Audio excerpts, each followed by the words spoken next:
Mėly mokytojai ir tėveliai, artėja lapkričio 1, o taip pat Helovyno, Velnyno minėjimas. Prašau jūsų atsispirti gundymams dalyvauti šitoj sueigoj. Tai ne šventė, o komercinė tradicija, kilusi iš okultizmo ir raganavimo. Neapsimetinėkim, kad čia nieko tokio. Pažiūrėkime į šiandienos vaikus, jaunimą, paauglius, kiek iš jų vartoja psichotropinius vaistus ar kitokias medžiagas. Pasigilinkime į savo vaikų dvasinę būseną ir į savo pačių be abejo. Pažiūrėkime, ar mūsų šeimose gyvena meilė, gerumas, džiaugsmas, ramybė. Aš šiandien įžvelgiu karčią Helovyno tradicijos šaknį, kuri nuodija mūsų gyvenimus.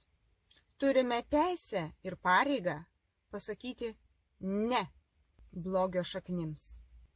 Išmeskime puikybę, pavydą, neapykantą į ugnies ežerą, o meilę, kantrybę ir nuolankumą ištraukime iš rūsio ir tebūnie šviesa.